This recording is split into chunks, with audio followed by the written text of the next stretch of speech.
최경영의 최강 시사. 최강 시사. 김호기의 사회학 카페. 어서 오세요. 네, 뉴스의 이면에 있는 흐름과 우리 사회의 큰 담론에 대해 이야기해보는 시간입니다. 김호기의 사회학 카페, 연세대학교 사회학과 김호기 교수님 나오셨습니다. 안녕하십니까? 안녕하세요. 예, 오는 금요일이면 한국에 코로나19가 발생한 지 2년, 전 세계적으로 다 비슷하겠습니다. 네, 예. 예. 목요일 20일이죠. 예, 네. 정리를 해봐야 될 것 같은데. 네, 예. 한 몇 개월이나 1년 그래도 그냥 2020년에 끝날 줄 알았거든요. 네, 그래서 여기에 예. 대해서는 그 뉴욕 타임즈 예. 세계적인 칼럼니스트죠. 예. 그 토마스 프리드만이 프리드만. 예, 프리드만 코로나가 이제 발생하자마자 했던 유명한 얘기가 있죠. 우리는 이제까지 인류 역사를 BC와 AD로 구별했잖아요. 예, 그렇죠. 근데 이제 토마스 프리드만이 이건 널리 그때 언론에 보도됐던 건데요. 예. 2020년도에요. BC와 AC 다시 말씀드리자면 이제 그 새로운 BC는 비포 코로나, 애프터 코로나. 근데 애프터 코로나 AC는요. 네. 그래서 지금 AC 2년이 되는 것 같습니다. 사실 지난 2년 동안 세계는 정말 크게 변화돼 왔다고 볼 수밖에 없을 것 같습니다. 사람들 생각도 점차 변화된 것 같아요. 예. 예. 무엇보다도 제 전공이 사회학적 관점에서 보면 최근에 이제 조사된 자료들을 보니까요. 네. 가족하고의 관계는 대단히 긴밀해졌습니다. 그런데 이제 역시. 가족 이외의 사람들하고 관계는 대부분 다 멀어졌습니다. 역시 가족밖에 없구나 이런 생각. 예. 이건 거의 지구적 경향인 것 같습니다. 전 지구적 경향이군요. 네.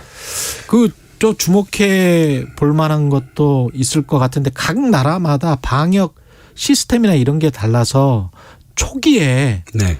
프랑스에 계시는 유명한 그 셀럽 있으시잖아요. 목수정 네. 씨랄지 이런 분들이 이제 자유주의 개인의 자유를 굉장히 좀 강조를 했었고 그러다가 마스크도 안 써도 된다 그런 이야기를 했다가 결국은 이제 그 상황이 그렇게 안 되니까 네.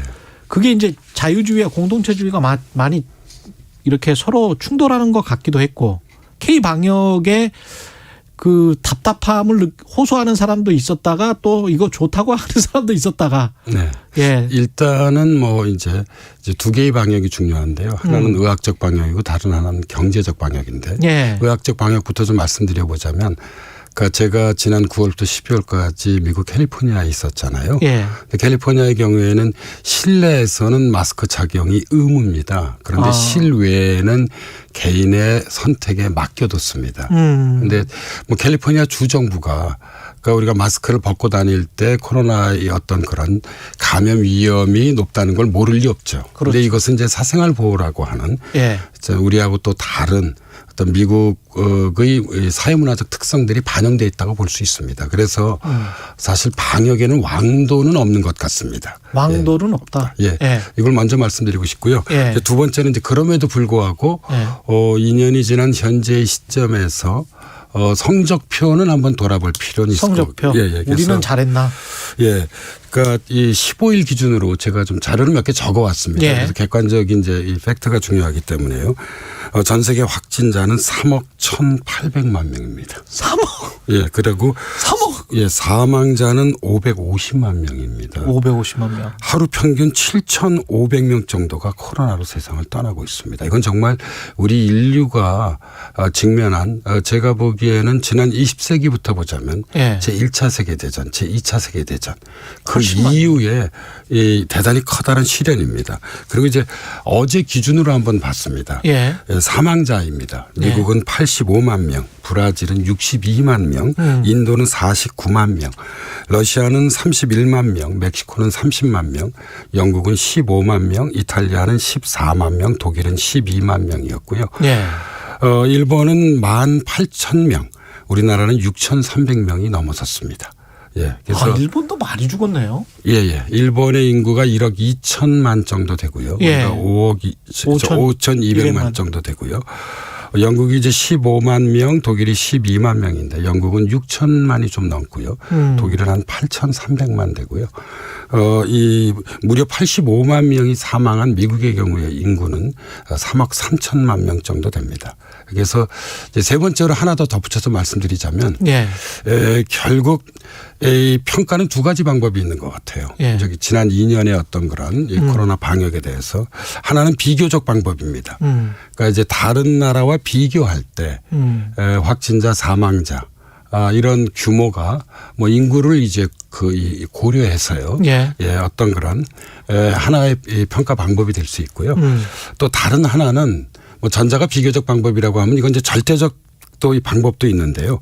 비교하지 않고 국민들이 절대적으로 느끼는 체감이 있습니다. 그렇죠. 예, 그런데 지난 2년 동안 그러니까 다른 나라와 비교할 때 우리나라의 코로나 방역은 제가 보기에 상당히 잘해왔다고 볼 수 있을 것 같습니다. 의학적 방역이 그렇습니다. 예. 예, 그러나 또 국민 여러분들께서 느끼는 어떤 그런 체감은 많이 지치고 화도 크게 나 있지 않는 상황으로 좀 생각됩니다. 화도 크게 나 있는 상황이죠. 네. 이제 누구나 다 지친 상황인 것 같아요. 그러니까 여기에서 수천 명 죽었거나 미국에서 수십만 명, 뭐 100만 명 가까이 죽었군요. 예. 예.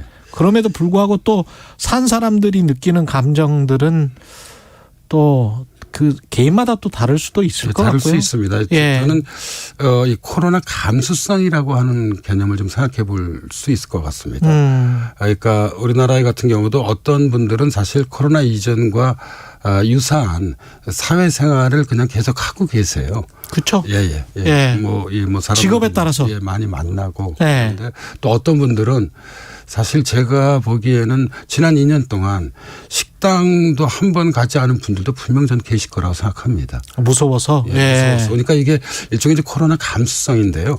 이것도 이제 사람에 예. 따라 각기 다 다를 거라고 생각이 듭니다. 예. 경제적으로도 그 굉장히 좀 피폐해진 분들도 있고 그리고 지금 말씀하신 대로 직장인들, 대기업, 공무원 뭐 이런 분들은 뭐 오히려 주식 투자해서 돈 버신 분들도 있을 거고요. 부동산 가격 올라서 돈 버신 분들도 분명히 있을 거고. 예. 예. 예, 뭐 무엇보다도 좀 주목하지 않을 수 없는 것은 이제 코로나의 직격탄을 맞은 두 그룹이 있습니다. 우리나라의 경우는요. 네. 경제 피해가 큰 그룹이죠. 한 그룹은 자영업 그룹이고요.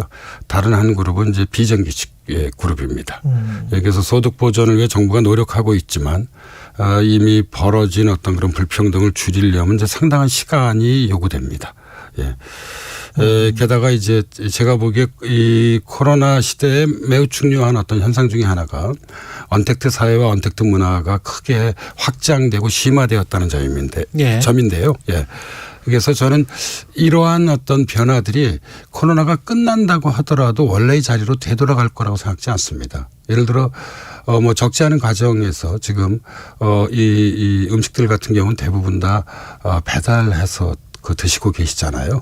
그런데 이게 줄어들긴 하겠지만 저는 이런 경향, 새로운 온라인상에서 구축된 어떤 우리의 그렇죠. 생활 양식들은 이 적지 않은 부분은 그대로 남아 있을 거라고 생각이 듭니다. 그래서 이 결과적으로는 좀 객관적으로 말씀드리자면 자영업을 포함한 중소상공인의 어느 정도의 구조조정이 의학적으로 코로나를 극복한다 하더라도 진행되지 않을까 싶은 생각이 좀 들고요. 사실 이것은 현 정부보다는 차기 정부의 어떤 중대한 사회경제적 과제가 될 거라고 생각합니다. 그렇죠. 예, 사실 그래서 이것을 제대로 해결하지 못하면 차기 정부는 뭐 보수 정부가 되든 진보 정부가 되든 그 어떤 정부를 하더라도 이 초기에 국정 운영의 어려움에 빠질 가능성이 있습니다. 예. 방역 패스 같은 경우는 법원의 판단이 행정부의 판단하고는 좀 많이 다른 것 같습니다. 예. 예. 그래서 이제 그 정부가 대형마트하고 백화점하고 보습학원하고 독서실 등 일부 실내 시설에 대해서는 이제 방역 패스를 해제했는데요. 저는 이런 조치는 좀 뒤늦었지만 잘한 거라고 생각을 합니다. 왜냐하면 기저질환이 있는 등 불가피하게 백신을 맞을 수 없는 사람들이 존재합니다. 그러니까 사실 이분들도 대형마트도 가야 하고 백화점도 가야 하거든요. 예. 그래서 이들을 좀 배려할 수밖에 없는 상황인 것 같습니다. 그래서 결국 이런 문제들이 저희가 오늘 모두에서 이야기를 나눴듯이 선택의 문제입니다. 개인의 권리를 어디까지 보장할 것인가의 문제인데요. 예. 그러니까 어느 정도 확진자 증가를 감수하면서 개인의 자유를 보장할 것인지 예. 아니면 개인의 권리를 제한해서 확진자 규모를 줄일 것인지에 대한 그 나라. 예, 그러니까 그 공동체가 결정할 문제라고 생각이 듭니다. 근데 그런 생각도 들더라고요. 정부로부터의 자유는 이렇게 법원에 소송을 해서 뭐 이길 수도 있고 뭐 이렇지만 지금 시티그룹 같은 경우에 뭐 백신 안 맞으면 해고할 수도 있다. 이렇게 나왔고 실제로 뭐 그런 사례들이 좀 있는 것 같고요. 아마존 같은 경우도 그렇고 이렇게 기업에 대해서 기업이 어떤 방침을 정하면 또 피고용인이 안 따를 수가 없잖아요. 예, 근데 이제 그런 자유는 어떻게 생각하십니까? 글쎄 이제 그거는 저는 이제 그 개별 사례에 대해서는 좀 더 우리가 면밀하게 검토해 봐야 하는데. 예. 제가 여러 나라를 비교해 보니까 예. 기저 질환 때문에 백신을 맞을 수 없는 사람들이 존재합니다. 있죠. 예, 그래서 예. 뭐 그런 사람들에 대한 예외 조항이 있다고 한다면 뭐 그거 역시 예. 또 그 개별 기업이나 공동체 내에서 좀 합의를 모아가야 할 사안이라고 생각이 듭니다. 예. 그렇군요.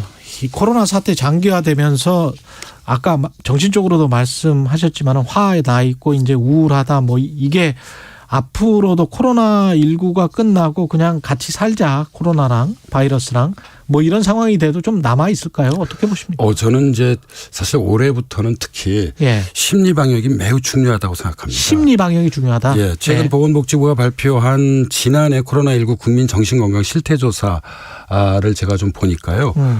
국민 5명 중 1명은 우울 위험군을 현재 가지고 있습니다. 놀라운 것은 30대의 우울 위험군 비율이 가장 높게 나타났다는 점입니다. 이거는 한참 왕성히 사회활동을 하고 있는 사람들과 교류하는 연령대가 30대잖아요. 근데 그러지 못함으로써 우울감이 높아진 것인데요. 그러니까 2030 어떤 그런 세대의 코로나 블루 뭐 나아가선 코로나 레드가 대단히 심각합니다. 우리가 이제 이 그 정신적 트라우마라고 하는 것은 어떤 사건이 발생하고 곧바로 나타나는 것이 아니라요. 재난 후 2년 후에 나타나게 됩니다. 예. 올해가 이제 2년이 되는 것이죠. 예, 그래서 의료 방역뿐만 아니라 심리 방역도 매우 중요합니다. 그래서 이 경우에 따라서는 극단적 선택이라고 하는 비극적 예. 그런 행위가 있을 수도 있는데 극단적 선택에 도달하지 않도록 선제적 심리 지원이 필요하다고 생각을 하고 있습니다. 다행인 것은 정부가 5개의 국립병원과 여기에 더해서 이제 권역별 트라우마 센터를 현재 출범시켰습니다. 예. 뭐 알고 계신 분들도 많지만 또 모르시는 분들도 있는데요. 여기서 이제 심리적 지원을 현재 해주고 있습니다. 예. 그래서 혹시 심리적 어려움을 갖고 계신 분들은 이 그 트라우마 센터에 연락해 보시는 것도 좋지 않을까 생각됩니다. 이게 어떤 정치적으로는 어떤 영향을 미칩니까? 이런 전반적인 집단적인 심리가? 저는 현재 그 대선을 이루고 있는 핵심적 흐름 중에 하나는 구도죠. 정권 심판론이라고 생각합니다. 그런데 코로나 방역에 대한 그런 평가는 이 정권 심판론의 한 축을 이룰 수밖에 없습니다. 예, 사실 이게 2020년 예. 총선에 좀 나타났었죠. 왜냐하면 그때까지 코로나 방역에 대한 평가가 좋았기 때문에 총선에서 야당이 압승할 수 있었는데요. 저는 이 점에 있어서 3월 초 확진자와 사망자 규모의 추이가 대선에 어느 정도 경우에 따라서는 상당한 영향을 미치지 않을까 생각을 해보고 있습니다.